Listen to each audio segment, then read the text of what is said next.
What is up, you guys, and welcome to my channel. If you're new here, my name is Mackenzie, and if you're not new, thank you for coming back.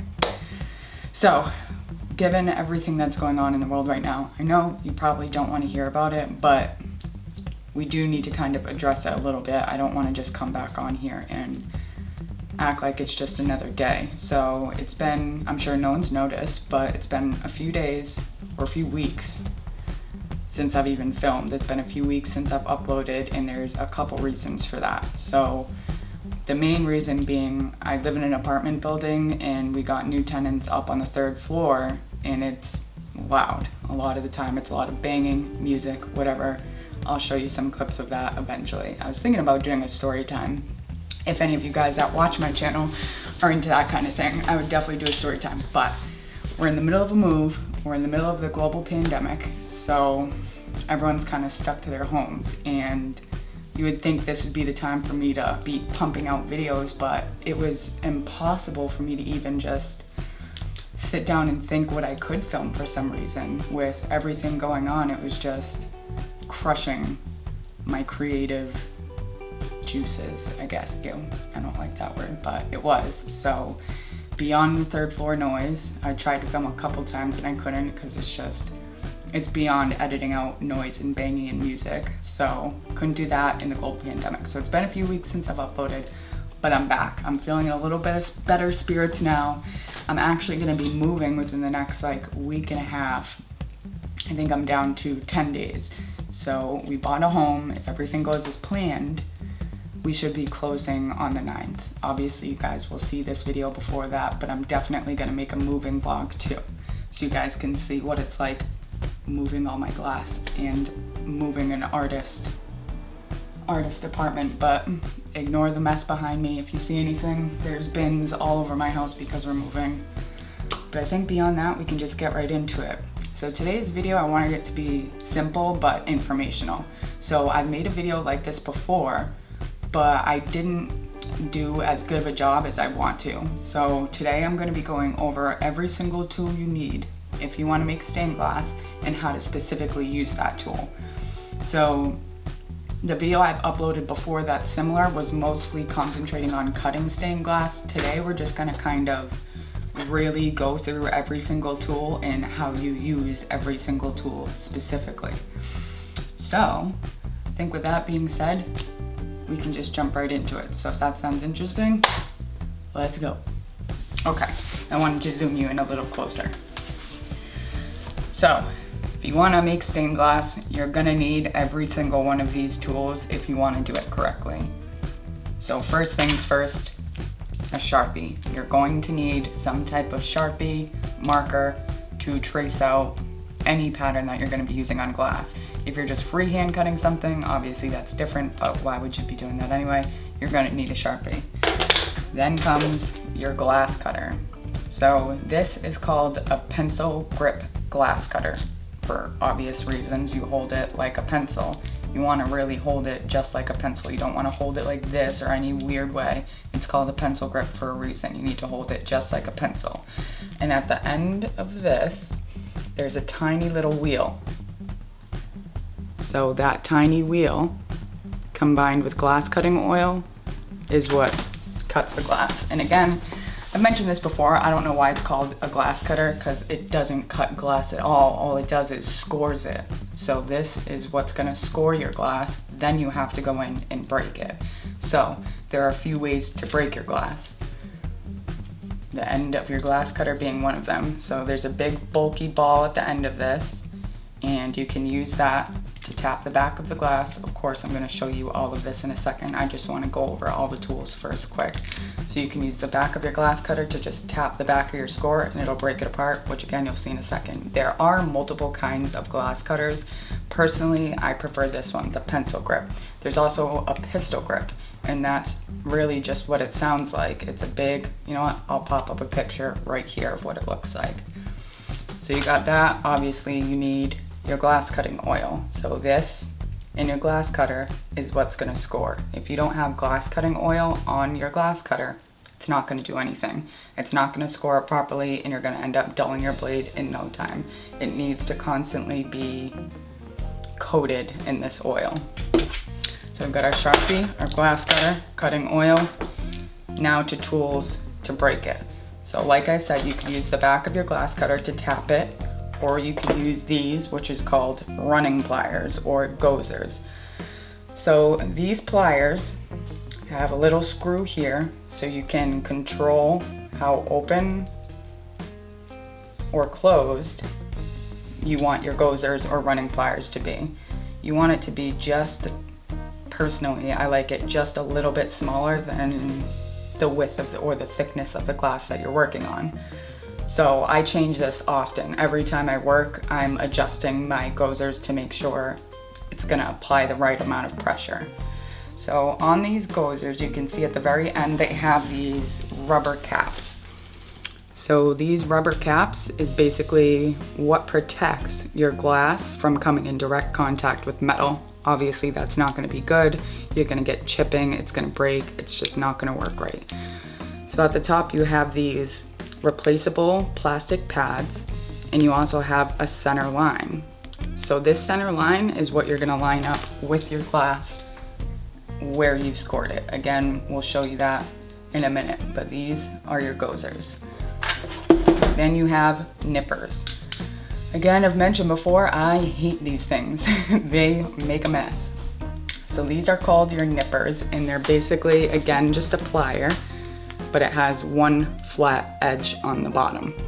So these you can use to aggressively shatter and explode glass chunks off by just kind of ripping at the end of the glass, or you use it to just gently pull a concave curve or even a straight curve if you wanted to.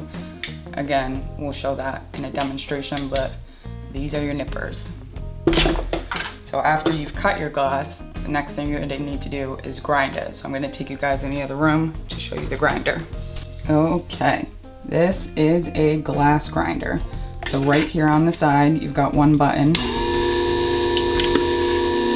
and that turns on and off your glass grinder. And what that does is just spins your glass grinding bit.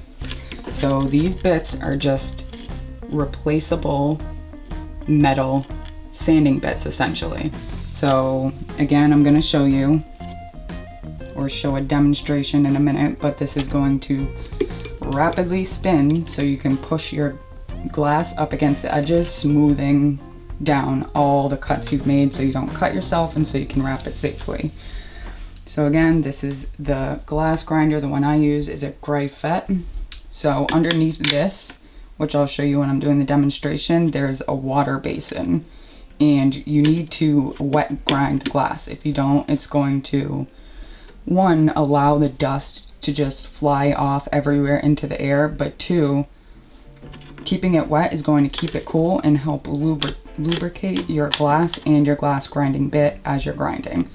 This is obviously just to prevent some glass that's flying off as you're grinding. So yeah, here's the glass grinder. We'll show you how that works when we get there. Okay, so after you've grinded your glass, obviously you're going to need to foil all of your pieces. So this is copper foil. So it's a sticky backed copper foil for you to solder. So there are quite a few different kinds of copper foil, and there are quite a few different sizes of copper foil. I usually use a 1/4 inch or not 5/8, what is it? It's a 1/4 inch, and there's one a little bit smaller. I'll put it up on the screen here. But these are 1/4 inch right here, and just to show you a couple different kinds, this is just normal copper backed copper foil. So what that means is when I pull this tape back, it's going to have copper on the underside of it. This is your sticky side,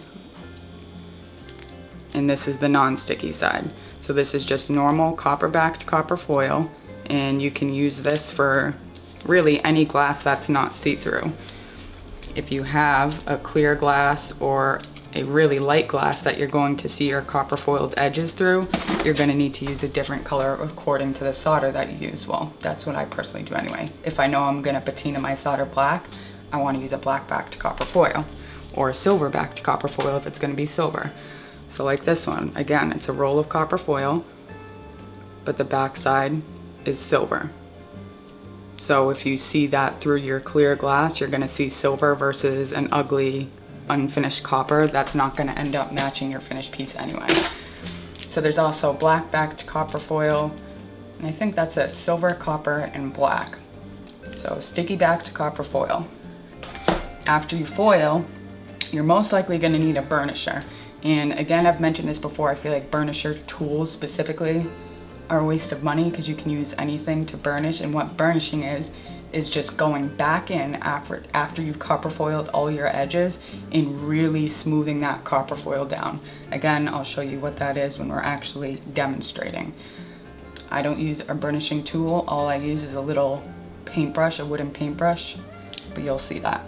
So after we copper foil, then we're getting ready to solder. So obviously you're going to need your soldering iron. I use a Hakko FX601, and that's what this is. Here is the temperature control right here, and you can see already I run it at just about 360. So here's your soldering iron. This is your super hot tip. Obviously this is a bit of a mess right now, but the tip is nice and tinned, and it's got a nice glob of solder on it, so it's ready to go and clean the next time I use it. So again, you'll see exactly how this works in a moment, but you're gonna need your soldering iron. So on top of your soldering iron, you're going to need flux.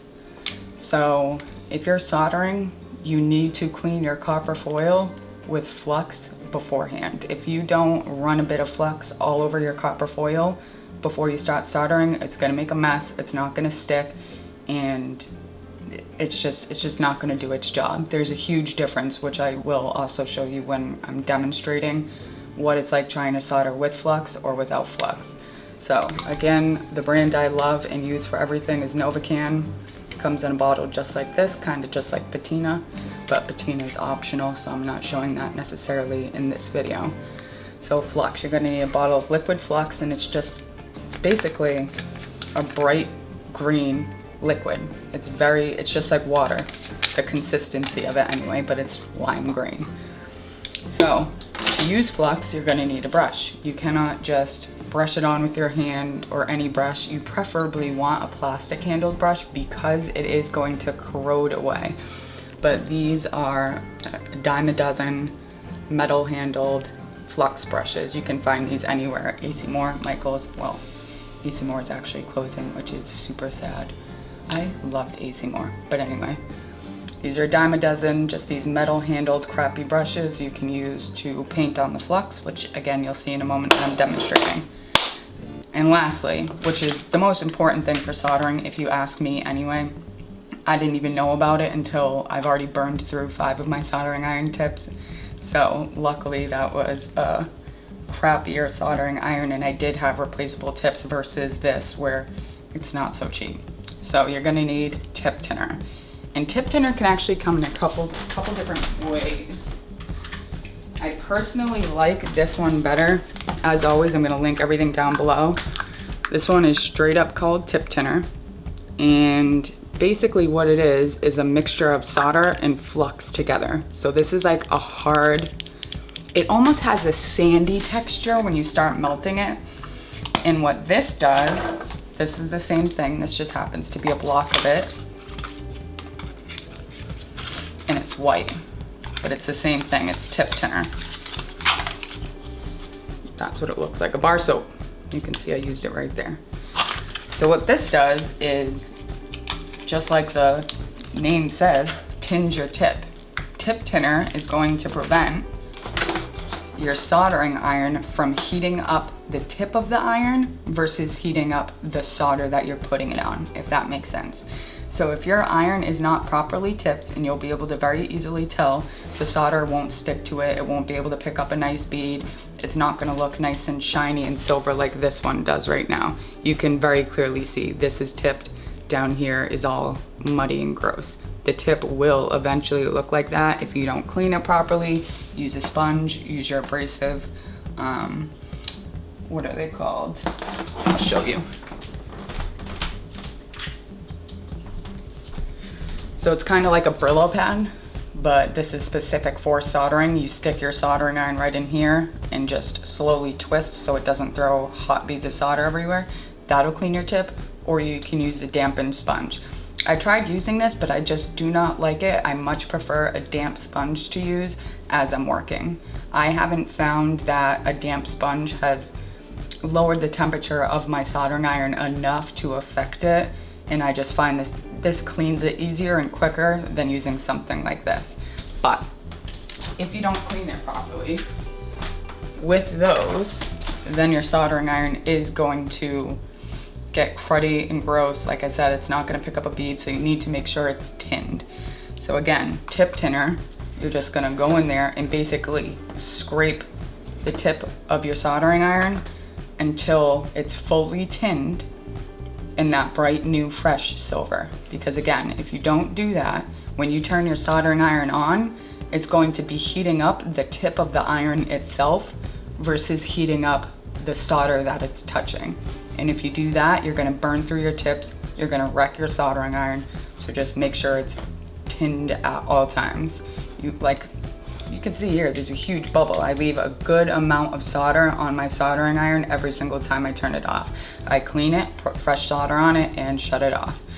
And if I need to tin it, you can do that right in the middle of working too. Again, all you do is just scrape it inside there to make sure it's got a nice, fresh, bright, clean, tinned tip. Okay, so I think that's everything. We went over all the tools we need. Now let's get into how we use every single one of them. Okay guys, I'm sorry. Per usual, I didn't really realize how much I was really talking and explaining everything going through this video as I was filming. So I'm going to have to split this up into 2 videos. I'm going to do this as part 1, and part 2 will be actually demonstrating putting all these tools to use. So I'm going to end this video here now that we're already almost at 20 minutes. I apologize if you guys feel like I am explaining things too in depth, but I do get a lot of questions, so I want to try to cover as much as I possibly can on this second go around. So as always, thank you guys so much for watching. If you haven't already, don't forget to like and subscribe. Of course, I'm going to link absolutely everything down below. I'm also going to link my Instagram and my Etsy. So if you don't follow me over there, please go check me out. And if not, I'll see you next time. Bye.